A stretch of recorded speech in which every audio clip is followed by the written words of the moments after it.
This is Locked On Horned Frogs, and friends, we have made it to game day. We'll have some final thoughts on the Colorado matchup tonight, and also TCU had a hard knock style documentary about them start last night on ESPN Plus. We'll discuss what we learned from that as well. This is Locked On Horned Frogs.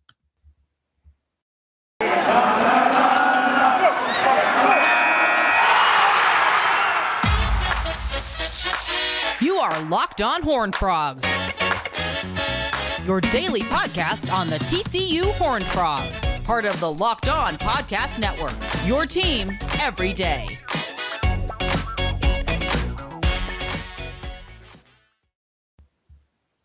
This is Locked On Horned Frogs. It's your daily TCU podcast, and we have made it, everyone. It is game day. TCU starts the Sonny Dykes era tonight against Colorado. It's just kind of surreal that we're here. We've been talking about it all offseason, all the expectations for this team, how excited we are about the offense, the defense sort of transitioning to a new scheme, and we'll at least get some of those questions answered tonight. I mean, we're not getting the full picture, but for the first time, we're going to see how this team reacts when things are live and real on the football field, and that should be fun. Final thoughts on the Colorado game. It's been sort of interesting. I think TCU is going to win. I don't feel like it's going to be a blowout. I feel like they'll cover, though. We talked about that earlier this week. The line, according to BetOnline, is 11.5. They're favored by 11.5 points. I think they do that. I think they win by a couple touchdowns. But it's fascinating, like how different opinions are, sort of based on, I guess, what camp you're in. Like TCU fans feel very confident they're going to get done. I know most TCU media members that I follow are sort of in the same boat. And talking with Brian Howell, who covers Colorado, and he admitted this before he made a prediction. He was like, "Hey, you understand when you cover a team, when you're around a team, it's kind of impossible not to get some of the Kool-Aid. Like drink some of it, understand like, okay, this is what they're trying to do. I see what they're attempting to do. If things go correctly for them, if things break the right way, then they could be successful." So he thinks Colorado is actually going to pull off the upset at home tonight. I don't see that happening. I think TCU is just more talented. But I do feel like it's a little naive to just think, oh, they're going to go out there and there'll be no growing pains. I mean, it's still a Power 5 football team. It's not like playing Duquesne last year or Tarleton next week, with all due respect to those schools, where, I mean, the talent disparity is just so large that it doesn't really matter how well you execute. You're going to win the football game by a comfortable margin. I don't think that's the case tonight, but I do feel like TCU is the better team. I think their speed and athleticism is going to show up in a big way, and it's going to take over the game at some point. And I expect to see Chandler Morris as your first quarterback. I'm interested to see what this QB rotation looks like, right? Is it an actual rotation? Is it just special packages for some more dynamic players like Max Duggan and Sam Jackson, allowing them to try to use their athleticism to make plays? But I'm stoked. Like, Garrett Riley is a good play caller. He's shown that throughout his career. And it's been a while, as I've talked about with Matt Jennings before, it's been a long time since we've seen what we believe to be like a cohesive philosophy on offense. What I mean by that is, in the past, Doug Meacham was calling plays, but then you had Jerry Kill sort of overseeing the offense from above, and there was this clash in the styles. And TCU, I think, was trying to, they would call it, be multiple, but ultimately it didn't really work. And what they ended up doing well was running the ball downhill against teams that weren't as big and as physical as them. But when they faced defenses that could hold up against that, it was really hard for them to make things happen in the passing game. So I'm excited to see what this passing game looks like. The different routes, the different variations, the creativity that will be there in week one. And defensively, I'm going to have my eye on Dominic Williams, the true freshman, starting a nose tackle. I want to see how he holds up. His defensive line, Dylan Horton, defensive end, he was voted as a captain. I saw Mel Kiper the other day. He was sort of going down some sleepers in the draft, or teams that had multiple draft picks that people might not be thinking about. And he mentioned TCU, and he talked about Dylan Horton, who had 4 sacks last season. He said, hey, I think this is a guy that could really take a huge leap, and it would be fantastic for the Frogs if he could get to the passer more often. In this secondary, we'll talk about Josh Newton briefly in the next segment, but he came over from Louisiana Monroe. He's apparently won a starting job. On the other side, Travius Hodges-Tomlinson has been injured throughout most of camp, but he's an experienced veteran who I expect to come out there and make plays. And then finally, I'm just curious to see what kind of juice this team comes out with, because it does seem like the new staff, the fresh start, the new perspective has sort of energized everybody. And sometimes that can work to your disadvantage if you come out and you're too jazzed up and you're trying to play hero ball and just make, touchdown plays every single time you hit the field. But if you can channel that properly and get everybody to buy in focus, then it can be huge. It can be a huge boost for this football team. And I just want to see a TCU team that plays with a big time attitude, because it seems like it's been a while since that has happened. So 9 o'clock tonight, TCU on the road against Colorado.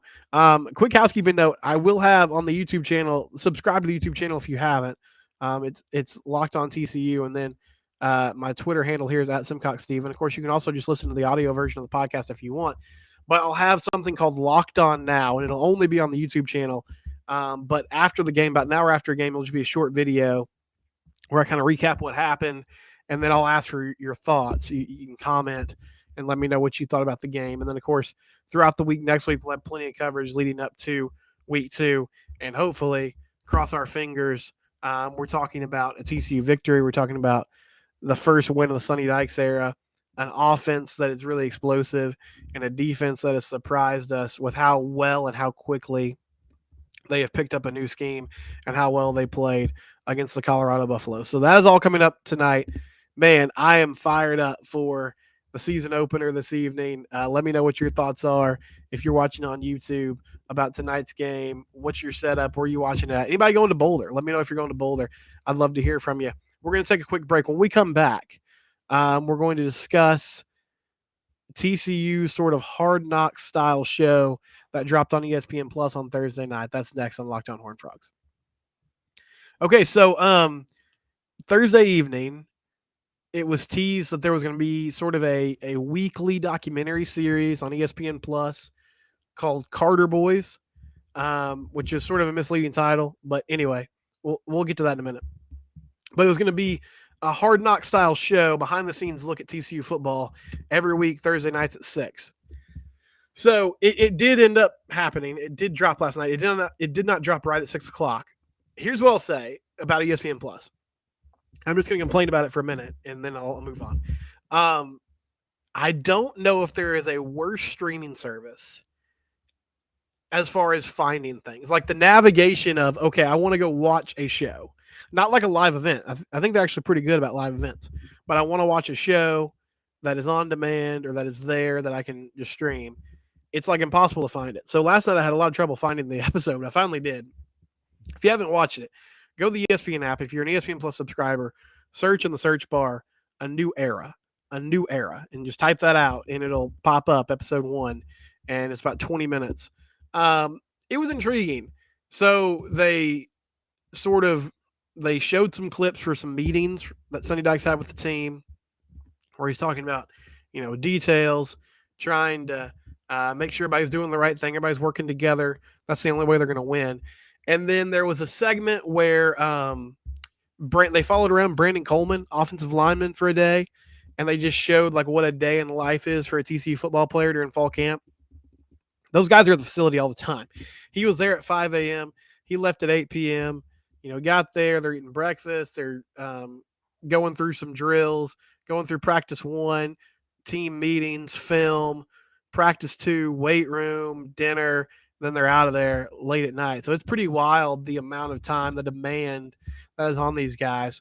And then they also dipped into some of the nutrition and strength training stuff that TCU is doing to sort of give their athletes an edge. And I guess strength training might not be the right word. So nutrition, Kaz Kazadi, his strength staff, is big on that. They are, making sure these guys are eating good food. They're making sure these guys are eating calories.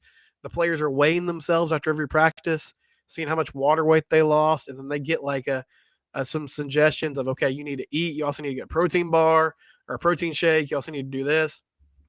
And so they're on top of that aspect of it. And then there was also the guys wear these vests, and they're vests that track how much work they're doing during practice. And the performance team is watching these numbers and they're giving numbers to Coach Kazadi and the coaching staff and saying, okay, hey, this guy we didn't get as much work out of him as we should have during practice. So that means we can push him harder in the weight room. Or, oh, hey, this player, he got a lot of reps in practice. He worked really hard. Maybe we should taper off a little bit on his weight training today so that he can recover and be ready for tomorrow. So some of the technology that they're using now is really cutting edge and really incredible. So it was cool to see that aspect of it.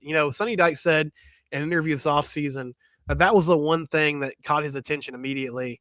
And I don't know all the details of what they were missing, but just how behind TCU was when it came to strength and conditioning and some of the new techniques, new technologies that were available to help try to give these guys an edge. And then after that, they showed a team meeting, and a player came up and spoke, and it was Josh Newton, who is the new, I mentioned earlier, new transfer corner from Louisiana Monroe. And he gave a really emotional, inspiring speech about how he was at Louisiana Monroe. He had a tough time there. They went 0-10 one year, that COVID shortened 2020 season. They didn't win a game. They were better last season, but it was just tough for him to endure all that. And so he's just talking to the guys about how they need to stay together, how thankful he was to be at TCU, how he felt like he just had this incredible opportunity to be on campus there and to be playing football there, and that they should all embrace that. And it was really cool. I hope and I think this is true, but we don't really know because we just get small glimpses, right? I hope this team can stay together and play together. And I'll say this, team chemistry is important. It is. Like it's not measurable, but everybody knows it's important. Here's the deal. I feel like so much of that though is just based on whether you're winning or you're losing. Like when you're winning, I think it's easier to stick together, to be like, all right, we're all pulling the same rope here, we're all doing our job, we're looking out for each other. This is great. When you're losing, that's when it's tough to like lock arms and say, okay, let's stay in the fight together. And I think that's to a certain extent what's happened to this team the last few seasons is they've had some bad losses early in the season, particularly against SMU, a team they typically beat or they should beat. And in return, they just haven't really recovered emotionally from some of those setbacks, and the team is sort of, split and has not played at a high level. So I hope they can stick together this season, and that'll be a huge part of their success. But if you haven't watched it yet, I'd say go to ESPN Plus, search in the search bar A New Era, and watch that first episode before this evening's game. Again, it's about 20 minutes, so it's pretty easy thing to knock out and just see. And it's cool to see some of that behind the scenes footage. I haven't been super impressed. TCU baseball did this a couple seasons ago, and there wasn't as much access as I would have wanted. Of course, we're always greedy, but I am intrigued by what will happen as games start. Will we get some actual behind the scenes game footage, maybe some chatter from the sidelines, things like that we don't typically get to see. That would be really fun if we could have some of that during this TCU football season. So, yeah, it starts tonight. Again, this is Locked On Horned Frogs. If you want to follow me on Twitter, I'm at Simcox Steven.